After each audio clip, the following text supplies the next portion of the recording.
All right, I'm going to start back up. A couple things as we get started. Okay, the first thing, you notice I'm out here at this site, and let me make sure I'm taping. Sorry. Okay. I'm out here at a site, and the site is called tutorialspoint.com. And it's a really nice site because they've got tutorials on all sorts of things that are IT related. So if I come in here and I type in JavaScript, and I search, it might take a second, but there's their tutorial on JavaScript. You can actually download it, all right? And there's the PDF, and I might even have it out there, I don't know, but some of these tutorials from Tutorials Point literally are almost 200 pages long, but they're unbelievably complete. All right, so you say, hey, that's fine, Jeff. I don't have time to go and read a 200-page tutorial. I don't have the interest in doing that. Okay. Another neat site. Everybody see this up here? it-ebooks.info. They probably have 200 to 500 free PDF books that you can get on just about anything IT. All right. So for instance, if I go out here and I search for JavaScript, it's going to give me quite a few books. All right. Well, it's got 10 things worth. So they're probably about 50 or 60 books. So if you don't like the book we're using, or if you don't think I'm getting across to you, or you want something else. So for instance, let's say I wanted this one, JavaScript, the good parts. I click on the link, I go down, and I find download. So you can download it. So I click the download button, and it'll say, what format do you want? It just downloaded it for me in a PDF. All right. And I mean, just another site if you have an interest in that. Okay. The other thing that I wanted to mention to you is there's another site out there that's called literally overapi.com. And if you see here, it's got 18 links on it. All right, and one of them says JS. See that? So if I click on the one that says JS, it's kind of a little tutorial in a box on JavaScript. Everything that you see in there is hyperlinked. Plus, notice, well, you don't want any software to make your own PDFs probably. But so if I go through here and I want, let's just say this, to JSON. So I click on here, what does it do? It brings me right out to a site that gives me information on that. All right, so those are just a few sites. Over API, the one I just mentioned to you, overapi.com, and the it-ebooks.info are just two that you might have an interest in looking at when you get some time. All right. I figured out what the problem was, and I'm going to talk to you about what the problem was in just a second.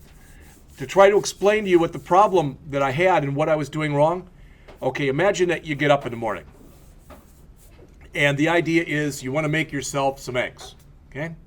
Probably would be a good idea if before you went and broke the eggs, you probably got a pan out, and whether you grease the pan or whether, I don't care, but you probably wouldn't want to go crack the eggs first and then go get your pan, correct? That's what I did. All right, instead of calling parse int inside a prompt to do this correctly, I had to call prompt inside of parse int. So I had the right stuff, but it was in the wrong order. All right, so that was on me. So when I run it now, please enter a number, 23. Please enter another number, 45.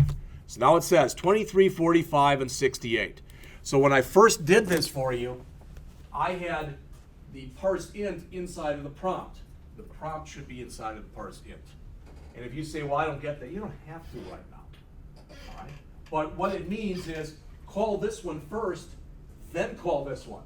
I was trying to do a parse int before I did a prompt. But the system didn't understand what I was trying to do.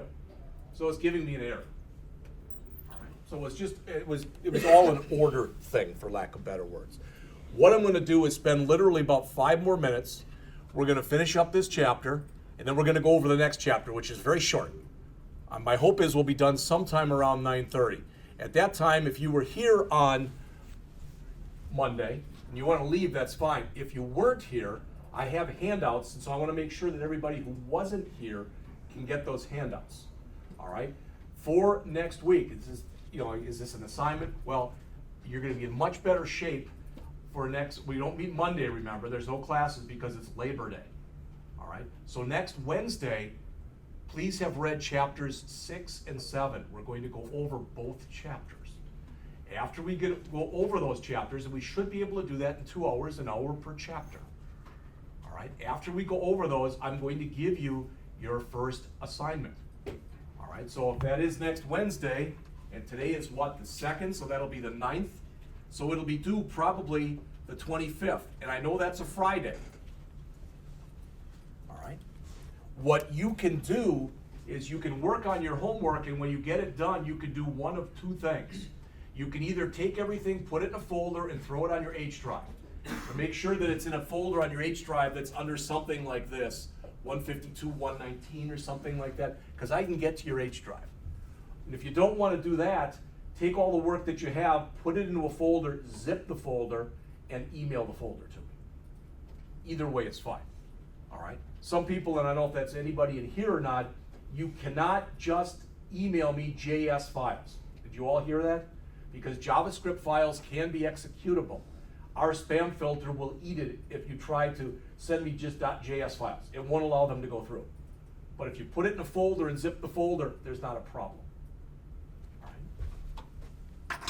All right, so going back to the book then, there was just a couple more pages left in this chapter. And again, we talked about this on Monday, but I want to mention it again, and that is they talk about regular expressions.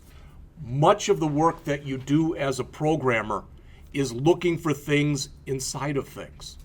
You know, and I gave the example the other day that if for some reason somebody wanted to know, and don't ask me why, but I'm just giving you an example. Somebody wanted you to go through the United States Constitution and find out how many times maybe the word people was used in there. Well, you're not going to sit there and grab the Constitution and start counting.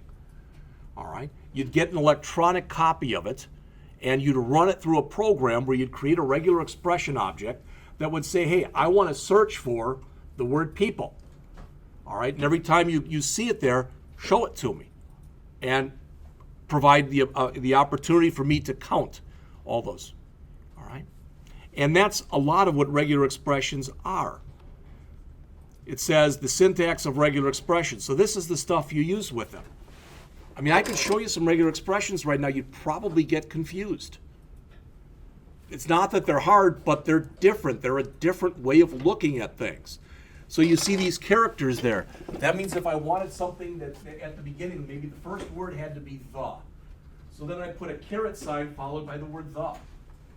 If I wanted to make sure the last word in there was end, I'd say end, and then I'd put a $sign at the end of it. So you will be creating these over your tenure here, so you will learn how to use them.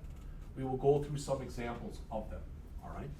And one of the things that I mentioned too the other day is there's a nice site, and there are plenty of them out there, but there's a nice site that's called regular-expressions.info. If you say, I can't read that, it's right here. That's the site. Again, an ugly site, but a very functional site. And they've got a tutorial in there that gets you started. They even break it down, and it says tools and languages. So they tell you how you use the syntax for using regular expression in different languages. All right?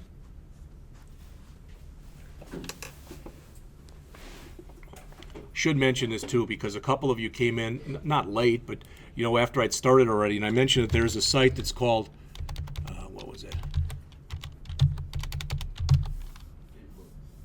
IT eBooks? itebooks.info. And there literally are probably hundreds of free books out there that you can get in PDF format. All right? All right. So that was pretty much it for the rest of the chapter here. Okay, they give you some examples. They talk about references and they talk about garbage collection. If you look at garbage collection, you may go, wait a minute, what point does that have in a book? Well, what garbage collection means is when you utilize resources in a computer and you don't need those computer resources any longer, the system can typically tell that, and it will reclaim the memory that you're using in order to use those resources. And that's what garbage collection is. I've mentioned that the way that garbage collection works, it's at least somewhat And again, I know I'm dating myself here, but it's like the old concept of a meter maid. If you remember the days where you'd park someplace and maybe somebody would come by with a little piece of chalk and they'd put a chalk mark on your tire, and then they'd come back an hour later, and if you hadn't moved it, they'd give you a ticket. Well, the way that it works with resources is typically a garbage collector will run, and it'll say, oh, you don't look like you're using these resources, so it'll mark it, it'll flag it. Then when it comes around again, if you haven't used those resources since the time it flagged it, it'll remove the resources. All right? All right, type conversions. You already saw one type conversion. You already saw before when I attempted to put in 10 and then put in 10 again, and I attempted to add those. Notice, you mentioned that that was concatenation. Yeah, because it doesn't know how to add values that are in strings. But if I want to take something that I created as a string and force it to be a number, I can run the number function on it. So that converts double quote 100 double quote, which has no arithmetic value. That's the string 100. It converts that to the number 100. If I want, I can also go the other way. That will take the number 100 and convert it into the string double quote 100 double quote. So there's a lot of built-in functions that you can use that will do a lot of work for you. All right. All right, then jumping up, this is new for everybody, to Chapter 5, which again is a short chapter. It starts in the book on page 79, and it literally is about 10 or 15 pages long, okay? So much of the stuff that's in here, even if you don't know computers, you'll understand, because they talk about simple addition, simple subtraction, simple multiplication, simple division, etc. And they do that under the guise of showing you what the operators available in JavaScript are. All right, and I think I've mentioned this before, but on the off chance I haven't, it's most of it is the stuff that you would think it is. So in other words, it's the plus sign for addition, it's the minus sign for subtraction, it's the asterisk for multiplication, it's the forward slash for division, and it's the percent sign for what you call modulo or remainder. All right? It's funny, I have a tendency to be a smartass. So I had a student who asked me years ago, they didn't like putting something like this. They didn't like saying var x equals 17, var y equals 3, and then var z equals x divided by y. Okay? They didn't like doing that because they were used to, back from grade school, putting a minus sign here and putting a dot above it and a dot below it. And they said, can I use that? And I said, well, yeah, if you can find it on your keyboard. So they went out to the ASCII character set and actually found it and learned how to program that in to make that work and do division for them. All right, if you want to go to all that trouble, I guess you could. I don't know exactly what that brought them, but they learned a little bit. So when they talk about the additive, multiplicative, the additive operators are plus and minus. The multiplicative operators are multiply and divide. All right, and in here they talk a little bit about bitwise, which we'll mention, equality. So if I want to write some code, the example that I just showed you here, if I can't do this, and maybe you did this before when we went through an example last week. If I want to say if x equals 17, that's wrong. Single equals, when you're checking for equality, is wrong. Single equals means assignment. That means assign 17 to x. And that's legal to do, so that's always true. It doesn't matter if x is 17 or nothing, or whatever. If you want to check for equality, that's how you check for equality, double equal sign. If you want to check for inequality, it's an exclamation. Sometimes it's called bat or ball bat or even bang, depending on where you read it. All right. Talk a little bit about relational operators, unary operators, assignment and comma. Like I said, it's a fairly short chapter. So additive, again, just plus and minus. Multiplicative, all right, again, divide or multiply and divide. Here are the bitwise operators, and sometimes these confuse people. All right. And I may have mentioned this in an earlier class. I may not have. I don't remember. But if I do this, so if I've got code here like this, and I want to write if x equals 17 or y equals 26, and if either one of those are true, do something. I don't care what it is. All right? Well, the way that JavaScript works is it checks and it sees, is x equal to 17? I think we'd all agree it is. All right? Since we're using an or right here, it never makes this check because it doesn't have to. Since this is true, it doesn't matter if that one's true or false. Does that make sense? So it just skips it. It's called short circuit evaluation. All right? But what if I want that to happen? What if I want them to check them both? I don't care. I want you to check both of these. Then, if you look up on the screen here, if you just use a single one of these, it does a bitwise comparison, so it does everything regardless. It compares everything. That's one way you use bitwise operators that they talk about in the book right here on page 81. The other thing is they talk about shift left and shift right. I don't want to go into it. You can look it up yourselves if you're interested, but it's another way of doing multiplication or division. And it's really how the computer does multiplication and division. But to show you, then I have to start writing stuff in machine language with zeros and ones. And then people get confused. All right? Just remember that, what we type into a computer is not what the computer actually goes and works with. We type in 5, 6, 7, 8, etc. The computer doesn't do that. The computer has to take everything that you enter and it has to convert it into zeros and ones. All right? All right, the equality I've already mentioned. Notice also, JavaScript has got another one here that's got 3 equal signs. It looks kind of weird. And I'm just going to quickly show you why that's so. And it's because of the way the language works. So I've got here var x equals 17. Now I'm going to say var xx equals, and I'm going to say double quote 17 double quote. And if I change this to this, let's just do it like that. On most computers, guess what? That's true. They have the same value. I'm not saying the same numeric value, but they have the same value. If I want to check and see not only do they have the same value, but are they the same type of variable, then I put in 3 equal signs. That's called the equality and identity operator. It's both.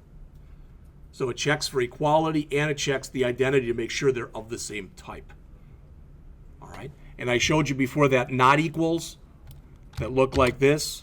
There's also a not equals equals. And again, they're all explained right here. The problem with this is, if we go in, first of all, if we go into too many examples, all right, I'm going to lose you, and I don't want to do that. And it's like people always think, well, what do I have to remember from this? Virtually nothing. You have to start to learn how to use it. And after a while, it becomes second nature. All right, so they've got a program in here. There's that one I mentioned to you, if x equal y. And notice it says they're equal. But when you run it again with a triple equal sign, now it comes back and says they're not equal. All right? And that's on pages 82 and 83 in your book. Here are your relational operators on page 84.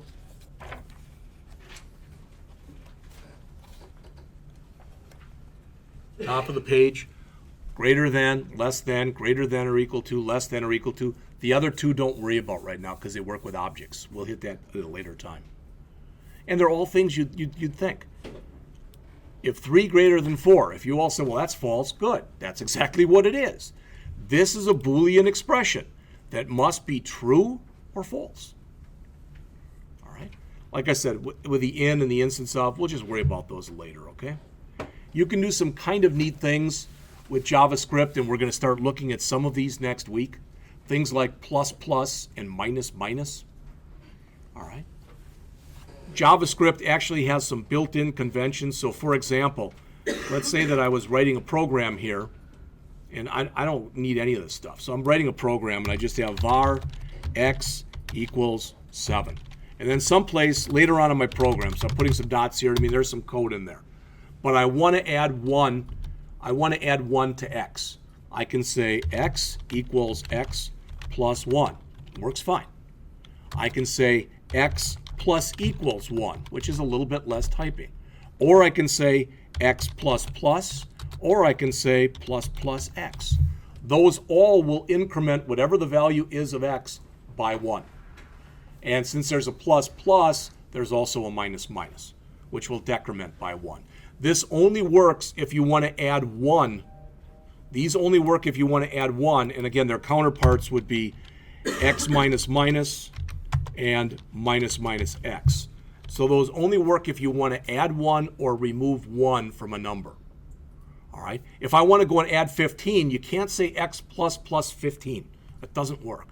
This one, though, will work. So if I want to add 15 to x, I can say x equals x plus 15, or I can say x plus equal 15.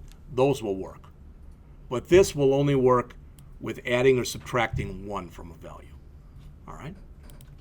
And they start to get into some of that stuff in here, and they talk about the increment and what the difference is between putting it before, putting it after. The best way to show you is to show you in programs. So that's what we're going to be doing. Notice what they do here. This is page 86. This looks very strange. You say, well, that's what you just showed us. Not at all. What that is literally doing right there, that example, it's saying var x equals plus, double quote, 43, double quote. That looks kind of weird. The plus means make it positive. When it makes it positive, it automatically takes what's in there and tries to make it automatically into a number. So that's converting it into a number. All right. Kind of a weird way to do it, but it's a way that you can do it. Okay. Creating a negative number with a minus sign. They're doing it the other way now. All right. Just kind of weird stuff. Again, the language is either so powerful or so screwed up, depending on your point of view, that they allow you to do a lot of things that a lot of other languages don't allow you to do. All right, most of this other stuff that I'm skipping over is about objects, so we're going to hit that later. Here are your assignment operators. Not only is there a plus equals, but there's a times equals, there's a divide equals, there's a minus equals, a modulo equals, and the plus equals that we already looked at. All right, and a few other ones that we don't have to really worry about for right now. Finally, there's the comma operator here on page 91. And all that is it says, what this says right here is you're creating 3 variables. This line that's right here, that line, that's the same thing. This line is the same thing as if you said var num1, var num2, and var num3.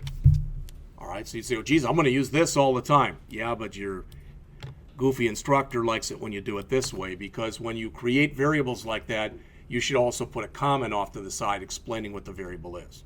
We're going to start doing that already next week. All right, so that's it. So again, what I want you to do for Wednesday of next week, so you got a week to do this, is twofold.